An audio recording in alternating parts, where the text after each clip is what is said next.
こんにちは、ネイジの猪俣です。こちらのチャンネルは旅や日常の Vlog を配信するチャンネルです。今回は3カ国目スウェーデン・ストックホルムの観光編です。よかったら最後までご視聴いただけると嬉しいです。フル動画はメインチャンネルの方で紹介していますので、よかったらそちらの方もご覧になってください。飛行機のチケットは日本からスカイスキャナーを利用して予約したんですけれども、だいたい8000円ぐらいだったので、だいぶねリーズナブルでした。ここからはバスに乗って市内に向かいます。だいたい飛行機降りてから30分ぐらいでバスに乗れた感じです。市内までは150ノルウェークロームでだいたい日本円で2000円ぐらいです。45分ほどでストックホルム中央駅に到着しました。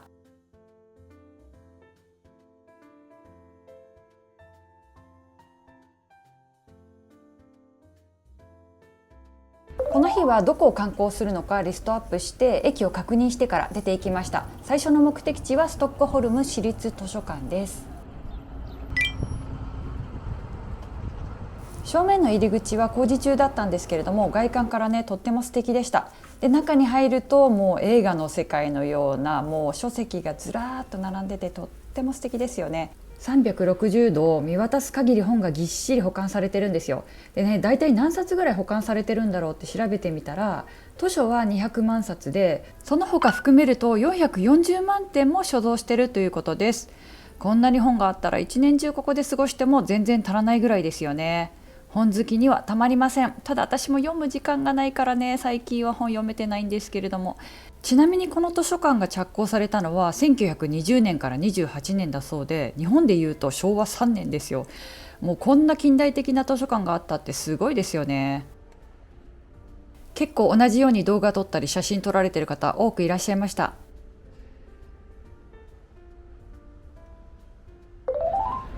30分以上いた気がしたんですけれども、そこまでね長く滞在してなかったですね。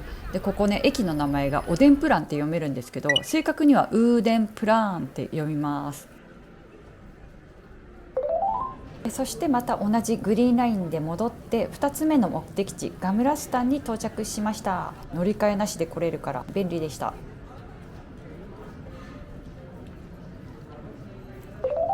兵隊の交代式が見たくてストックホルム宮殿まで来ました。で、この日は日曜日だからか結構ね観光客の方とかもすごくね多かったんですよね。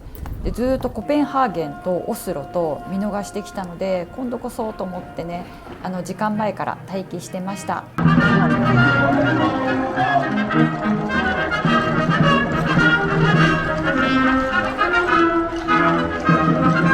何が始まるのかなって感じで見てたんですけど、兵隊さんかっこいいですよね。で、気づいたら結構すごいですよね、人が。日曜日なんですけど平日も同じことをしてるので、ゆっくり見たい方は平日の方がいいかもしれないですね。結構いいところはもう早めに来てる方がいらっしゃいましたよ。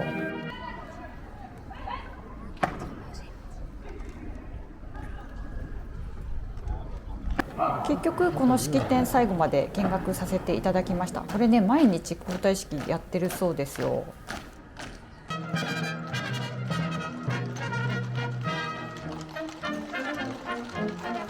しっかり最後まで見学させていただいて、この後ランチに向かいます。広場のところで素敵なレストランがあって、ここにしようと思って座ったんですけど、ちょうどね私が探してた場所だったんですよね。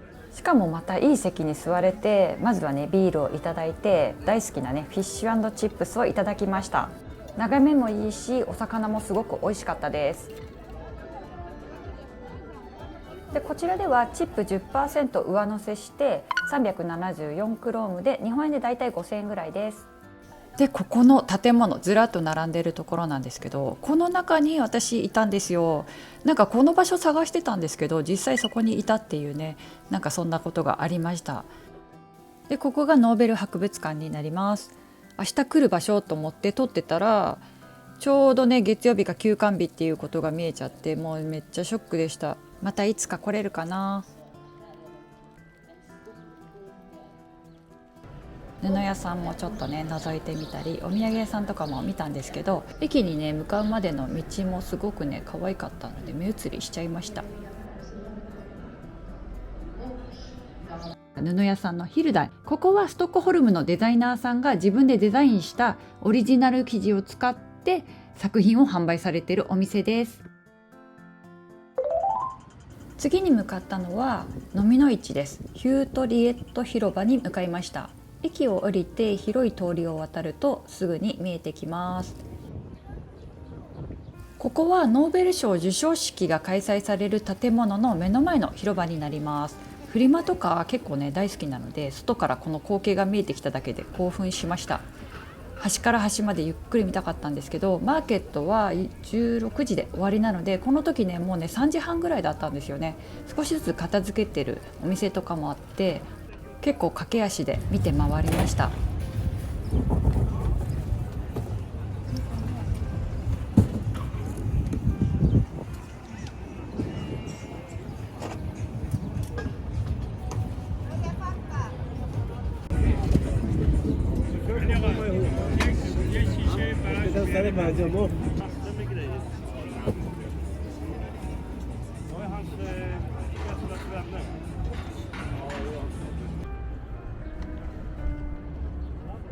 ちなみにこういう飲みの市は現金だけなので、キャッシュがないとお買い物できないので、歩いてすぐのところに両替の場所があったので便利でしたよ。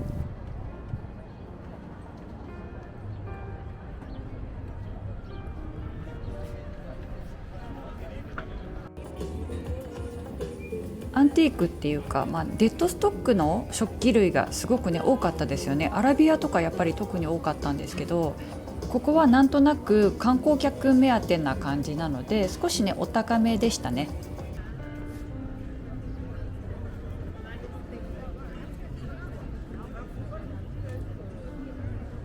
ヨーロッパでは結構週末にこういう飲みの市をやることが多いので、毎回ね楽しみにしてるんですけれども、ここはちょっとね掘り出し物なかったですね。残念でした。でもね目の保養になって楽しめましたよ。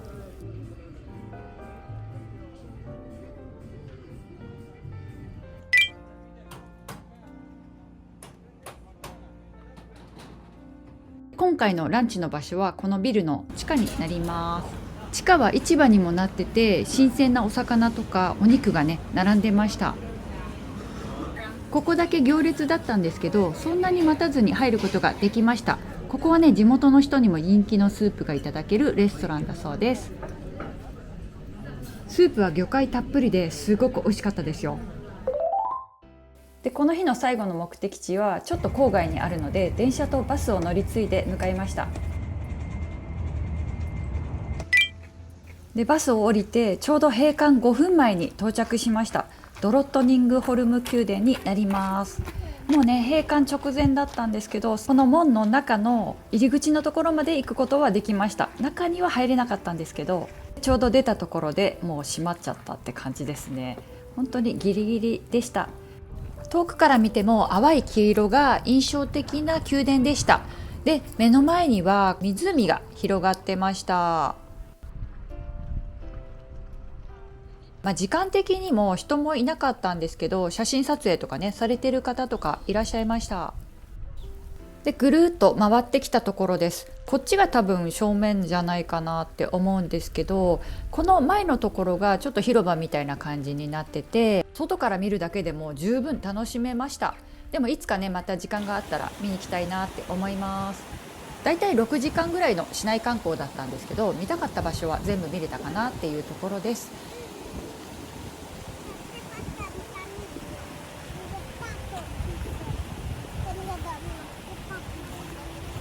この後はエアビーに戻って、最寄り駅のスーパーでデリをお買い物しました。で部屋に戻ってまた出かけていきました。でもう一度来たのはガムラスタンなんですけど、で駅を出てすぐ道の反対側がすごくねおしゃれだったので来てみたんですけど、ここはガムラスタンと橋で結ばれてたリッターホルメン島です。時間にしてだいたい8時前なんですけど、まだ明るいですよね。でここもねすごく際立ってたので見に来てみました。後からね調べてみたら、リッターホルム教会といってスウェーデン最古の教会の一つだそうです。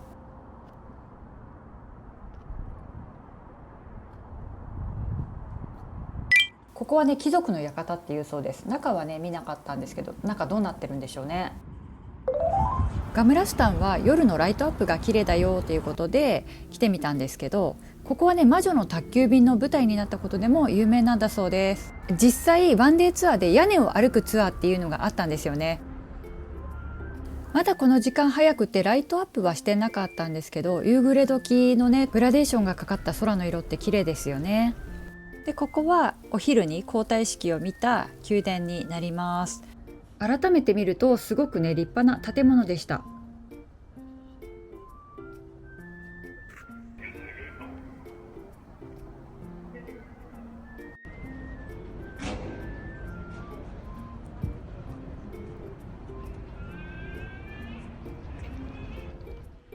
ちょっとね面白いところに行ったんですよ。ここね何が見えるかな。アイアンボーイがいるんですけど、もう見えてるんですけど分かりますでしょうか。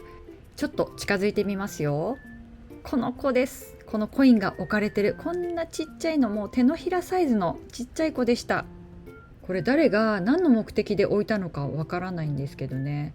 ここもね結構観光地化されてるので本当は人がいっぱいいるんだと思うんですけど、時間的とあと時期的に誰もいなかったのでいろんなアングルから撮ってみました。本当にちっちゃいですよね。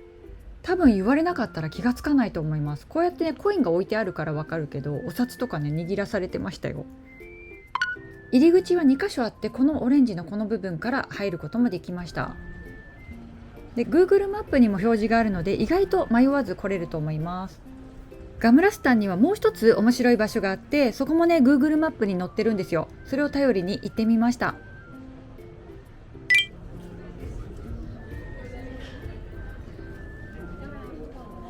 前にね人が通ってるからちょっとわかるかなと思うんですけど、細い細い路地になってるんですよ。ここはねストックホルムで一番狭い小道として有名です。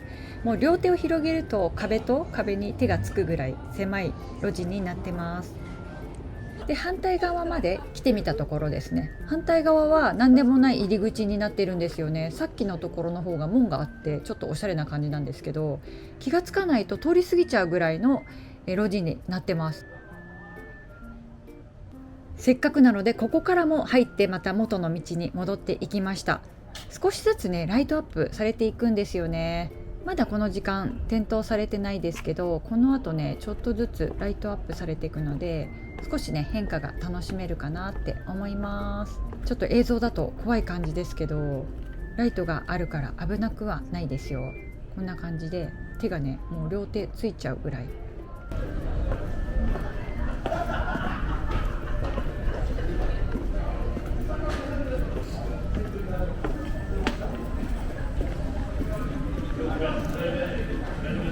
ということで元の道に戻ってきました。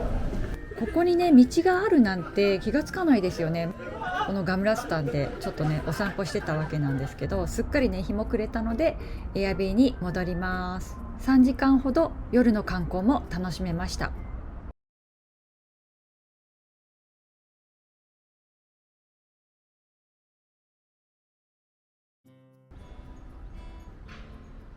ストックホルムに来て2日目の朝です。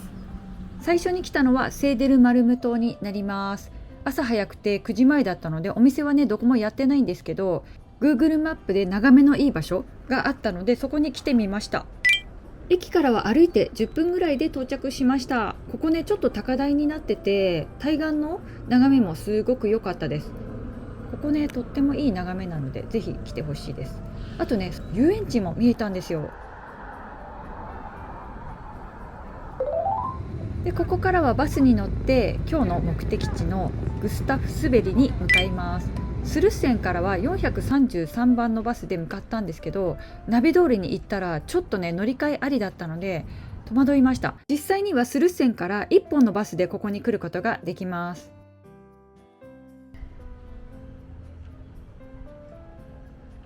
周りには港もあってすごくね景色もいい場所でした。で今回の目的はイッタラのアウトレットです。ここねすごく楽しみにしてたのでちょっとね興奮しながら買い物回りました。ちょっとだけ見る予定だったんですけど意外とね長居しちゃいましたね。ここでは結構ね思いっきりお買い物しようと思って決めてきました。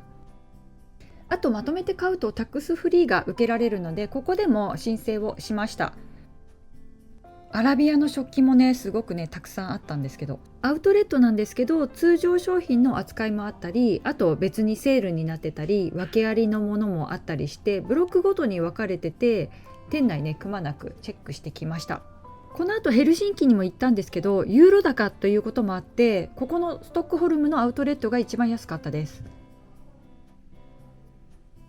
すっかりお買い物も満喫して、アラビアのキッチンクロスとかね珍しいのもお買い物できました。タックスフリーで返金されたりしたので、だいたいね7000円ぐらいでお買い物してます。この後隣にあるグスタフスベリの工房に来ました。ちょうどねバスの時間が11時3分だったので、もう大急ぎだったんですけど、ちょっとだけ覗こうと思ったらちょうど絵付けをされてる方がいて撮らせていただきました。あともうちょっと痛かったんですけど、前日に購入した電車のチケットが24時間の有効期限があったので、もうね移動するしかなかったんですよね。でこの後またスルッセンに戻ってきて水上バスに乗りました。今度は70分有効のチケットを買って水上バスに乗っています。だいたい片道10分っていうことだったので、せっかくなので乗ってきました。なかなか観光船も乗れなかったのでちょうどいいタイミングでした。朝高台から見てた景色と同じ景色を見ることができました。そしたらね遊園地も見えてきたんですよ。こうやって見ると結構大きな遊園地に見えますね。でだいたい10分ほどで上陸しました。遊園地には行かなかったんですけど、どんなところかなって感じでぐるっと見て回って、短い滞在時間でした。ちょっとこの日はねお天気が曇りだったかな。ずっと晴れが続いてたので、観光してる時は青空が見れて本当にね良かったなと思いました。ストックホルムの交通のチケットはワンウェイの70分の有効のチケットと、あと1日の24時間チケットとか3日間とかいろいろあるんですけど、この水上バスとか電車とかバスも全て乗り放題なので、全部ね観光地が決まってる場合は持ってると便利かなと思います。スマホがあればアプリでも十分なんですけど、スイカみたいなカードもあってチャージして使うこともできるみたいです。有効期限が3年って言ってたような気がします。ただ持ってくの忘れたら使えないですよね。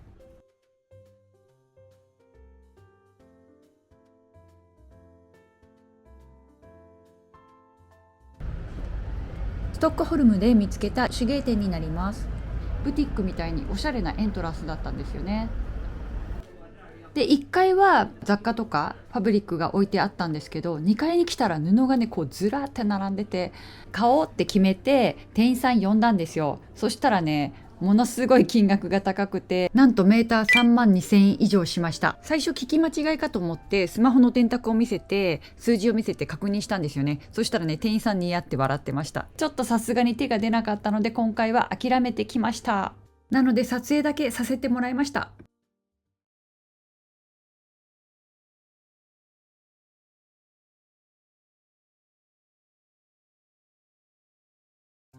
ストックホルムでの滞在先はエアビーになりました。